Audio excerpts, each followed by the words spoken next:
अदिति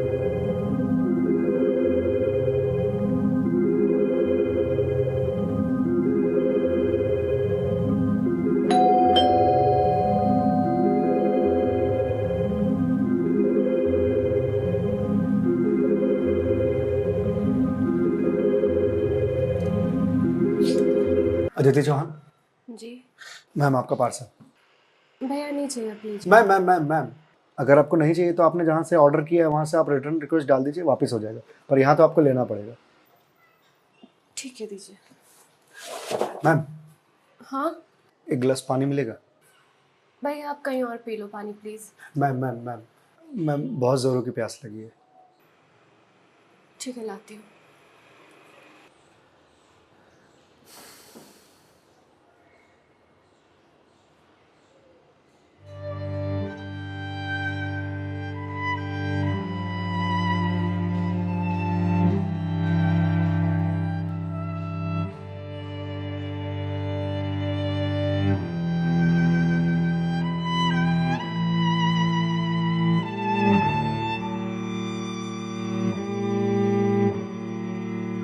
लीजिए लीजिए भैया, देख क्या रहे हैं?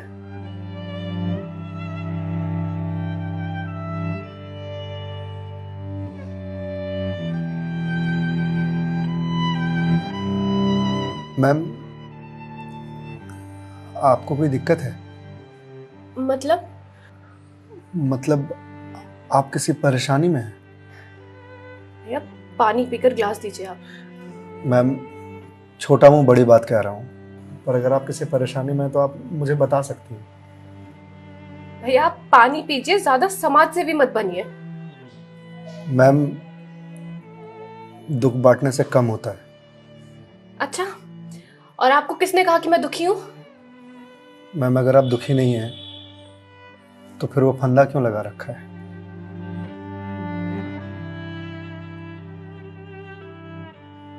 मैम मैंने सुना है खुशियां बांटने से बढ़ती हैं और दुख बांटने से कम होता है। मैम बड़े से बड़ा दुख कम हो जाता है अगर आपके पास कोई सुनने वाला हो।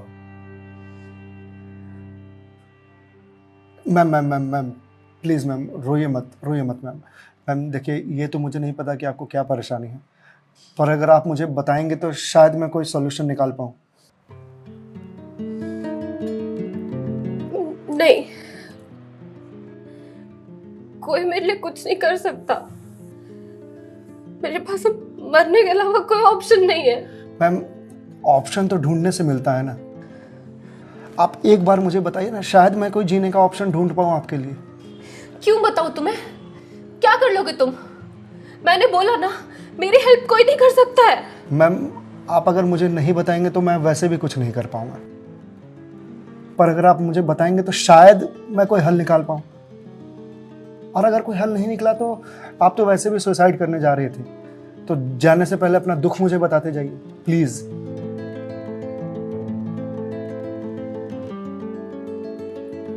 Please ma'am.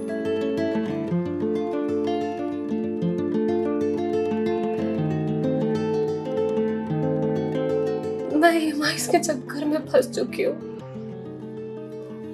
मतलब मैं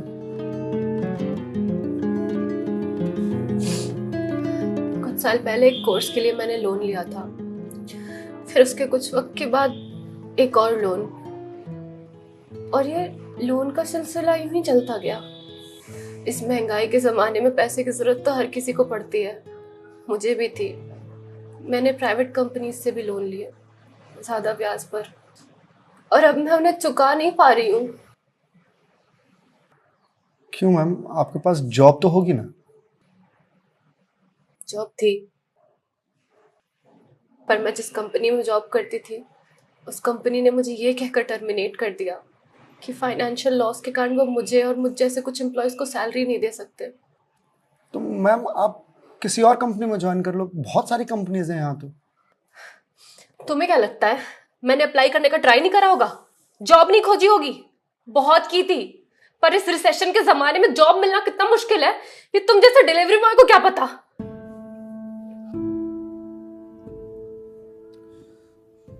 आई एम सॉरी मैम, शायद आप सही कह रही हैं, मुझे इस बारे में कोई जानकारी नहीं है। जॉब जाने के बाद मेरे से चीजें हैंडल नहीं हो रही हैं। बैंक से रोज कॉल्स आते ईएमआईज भरने के लिए, और प्राइवेट कंपनी वाले फोन कर कर के धमकियां दे रहे हैं। मैं इस लोन के जंजाल में फंसती चली जा रही हूँ, और अब मेरे पास सुसाइड के अलावा कोई और ऑप्शन नहीं है। मैम, ऑप्शन क्यों नहीं है? आप ये बात अपने घर में बता सकती हैं, अपने पापा को बता सकती हैं। नहीं, मैं ये बात अपने पापा को नहीं बता सकती। क्यों मैम? मेरे पापा रिटायर हो चुके हैं, उनके ऊपर पहले से घर की बहुत रिस्पॉन्सिबिलिटीज है। वो मेरी शादी के लिए पैसे भी जोड़ रहे हैं। मैं उनसे किस मुंह से पैसे मांगू? मुझे पढ़ाने के लिए, बाहर भेजने के लिए उन्होंने ना जाने रिश्तेदारों से कितने ताने सुने होंगे, और अब जब मैं उन्हें ये जाकर बोलूंगी तो लोग क्या कहेंगे? मैम, पैसे आपको अपने पापा से मांगने हैं या लोगों से? पापा से लेने हैं। तो फिर अब लोगों का क्या है? लोगों का तो काम है कहना, वो तो कहते रहेंगे।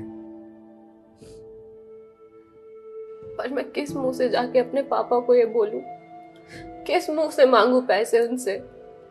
जिस उम्र में मुझे उनका बोझ उतारना चाहिए, सहारा बनना चाहिए, उस उम्र में मैं उन पे ही बोझ बनूं?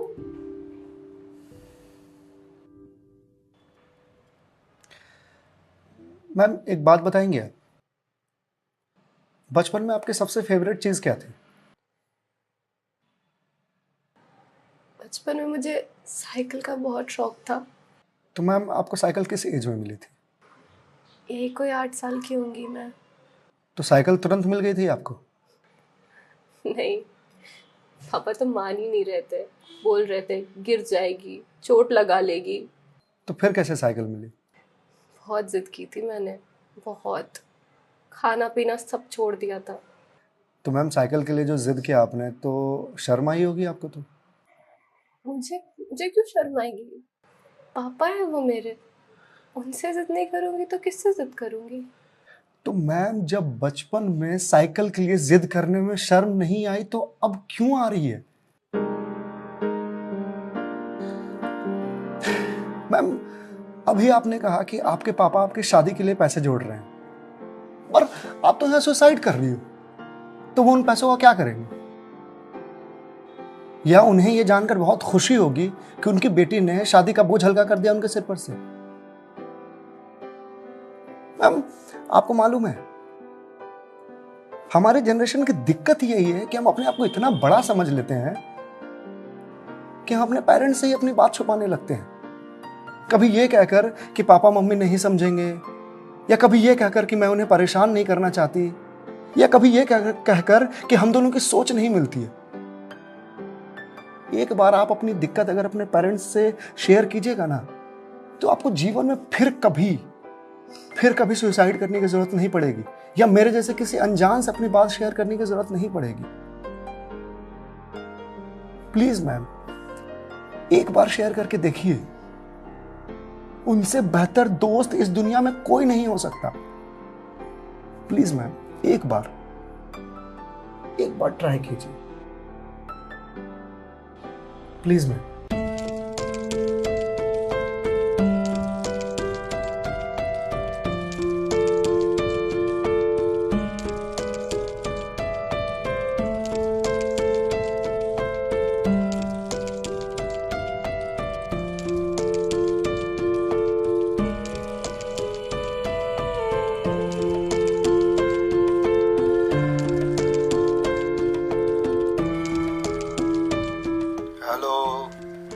हेलो पापा। हाँ दीदी, बोल, कैसी है बेटा? पापा, मुझे आपसे कुछ बात करनी है। हाँ बोल ना बेटा। पापा, मैं क्या हुआ बेटा? पापा, मैं बहुत परेशान हूँ। हाँ तो मुझे बता ना, किस लिए परेशान है? अदिति बेटा, रो क्यों रही है? बता ना, क्या बात है? पापा, वो मैंने बैंक से लोन ले रखा था ना,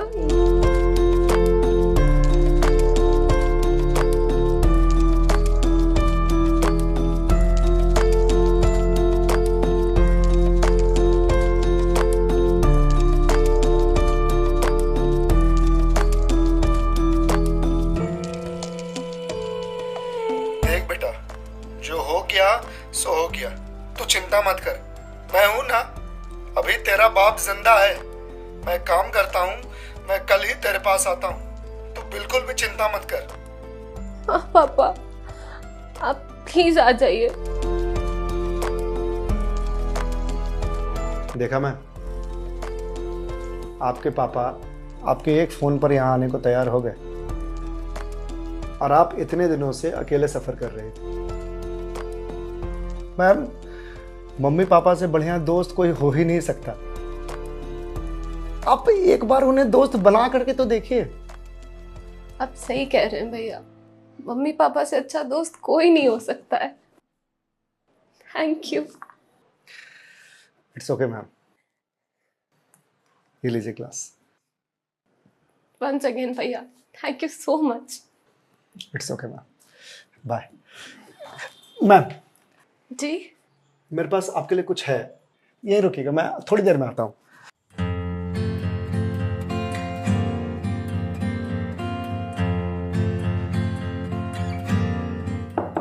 मैम। जी भैया।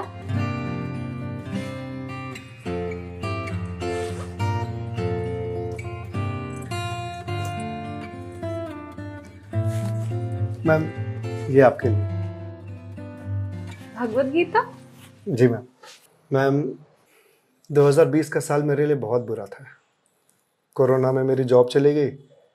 पहले के कुछ महीने जो थे वो तो सेविंग्स से निकल गए, लेकिन उसके बाद के कुछ महीने बहुत ज़्यादा टफ था। मेरे ऊपर भी आपके ही तरह बहुत सारे EMIs थे जो मैं पे नहीं कर पा रहा था, जिस वजह से मैं बहुत परेशान था और सुसाइड करने की सोचने लगा था। और एक दिन तो सुसाइड करने निकल भी गया था, लेकिन पापा ने मुझे पकड़ लिया। पहले तो बहुत डांटा,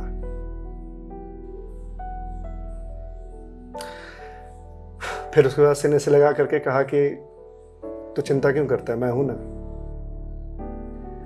उन्होंने ही मेरे सारे बिल्स पे किए और उसके बाद ये भगवत गीता दिया मुझे और बोला, बेटा जीवन में जब भी कोई परेशानी आए, किसी चीज का हल ना मिले तो ये पढ़ लेना। इसमें जीवन की सारी परेशानियों का हल तुझे मिल जाएगा। और मैम, वो दिन है और आज का दिन है। आज जिस कंपनी से मैं आपको डिलीवरी करने के लिए आया हूं वो मेरी ही कंपनी है। आपकी अपनी कंपनी है? जी मैम। कोरोना के बाद मैंने अपना स्टार्टअप शुरू कर दिया था जॉब जाने के बाद, क्योंकि जॉब मिल ही नहीं रही थी। तो अगर आपकी कंपनी है तो फिर ये डिलीवरीज आप क्यों कर रहे हैं? मैम, मुझे अच्छा लगता है अपना काम खुद करना, और शुरुआत तो मैंने अकेले से ही किया था ना। आज भी जब मन करता है तो निकल जाता हूँ डिलीवरी करने के लिए। और देखिए, आज तो निकलना मेरा सफल रहा, आपसे मुलाकात हो गई। और जो सीख मुझे भगवत गीता से मिली वो मुझे आपको देने का मौका मिला। मैम, वैसे तो बहुत सारी बातें हैं इसमें सीखने की, पर जो सबसे अच्छी बात मुझे लगती है वो ये कि जो समय है ना, ये कभी एक सा नहीं रहता। आज बुरा समय है तो कल अच्छा समय जरूर आएगा। आज अंधकार है तो कल सवेरा जरूर आएगा। इसलिए कभी भी अच्छे समय में इतराना नहीं चाहिए और बुरे समय में विचलित नहीं होना चाहिए। समय है, कट जाएगा। मैम, इस एक थॉट ने मेरी पूरी जिंदगी बदल दी। मैम, तो अब आप पढ़िए इसको, देखिए शायद आपको कुछ और मिल जाए। पर मैम, जो भी मिले उसे लोगों से शेयर जरूर कीजिएगा, क्योंकि कहते हैं ना, ज्ञान बांटने से बढ़ता है। Thank you ma'am.